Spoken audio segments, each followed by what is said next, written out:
Hurricane Helene has now claimed the lives of at least 150 people. That's across 6 states. The death toll is expected to go up from there.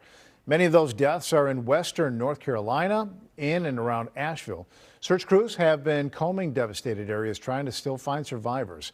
Flooded roads there remain closed. That's hampering the delivery of many supplies. Power, that is still out for more than 1 million homes across the Southeast. President Biden and Vice President Harris are expected to visit North Carolina tomorrow. Former President Trump was in Georgia yesterday. And the storm destroyed many roads and bridges, isolating communities from much needed resources.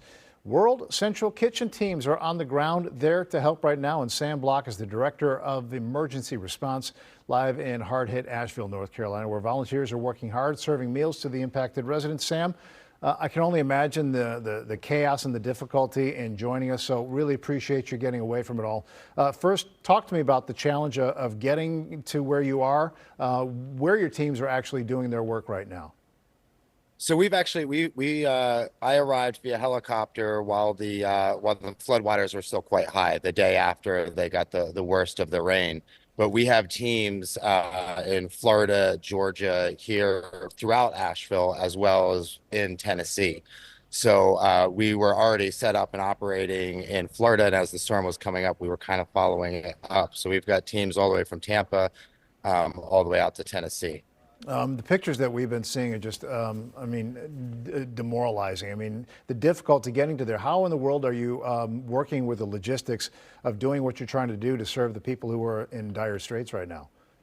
So for this response, we've had multiple helicopters going. We're constantly just making laps. This is one of our hot food kitchens. We have a lot of different partners. A lot of times with all the road restrictions and everything, we're able to utilize local restaurants that are willing to get or able to get back up and going and serve their neighborhoods. So for this large of a response, we've really been using every tool in our toolbox, whether that's partner food trucks, our own food trucks, helicopters, off-road vehicles, you name it. You've got a couple field kitchens here going, high production kitchens that are producing, 10,000 meals or more per day. You talked about the helicopter, and it's great that you're able to partner with people. I'm sure that's going a long ways. Also, airboats are being used to get to the people in need. Just a quick question about like the infrastructure there. How are you guys able to manage those kinds of assets in these times of need?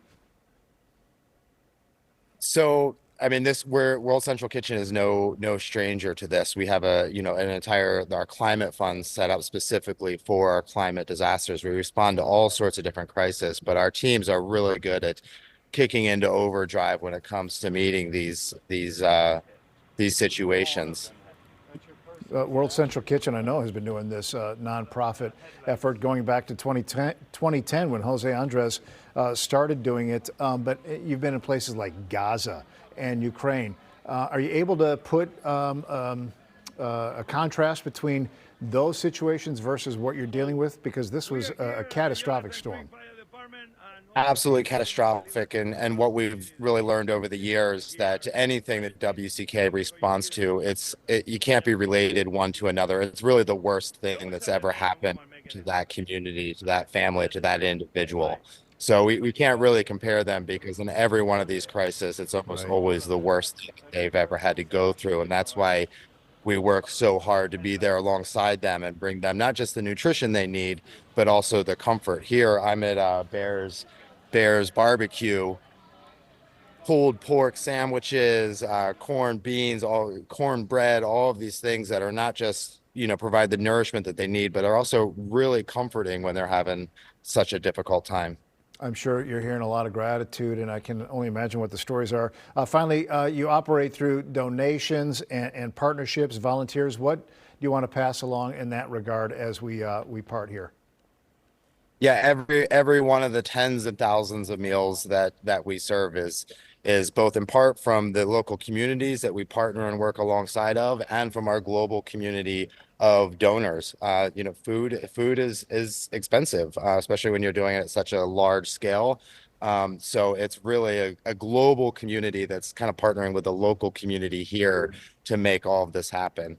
And I will add too, in addition, we've also, as of today, have got multiple very large 18-wheeler water trucks out in the communities because as some of you may know, the water being cut off to Asheville and to many of the areas is such a challenging thing. I mean, you need water to drink, you need water to bathe, you need water to cook. And so that's just something I wanted to add that we're also doing in addition to the tens of thousands of meals. Sam Block with World Central Kitchen. Grateful for what you're doing, and thanks for taking the time to be with us tonight. Thank you.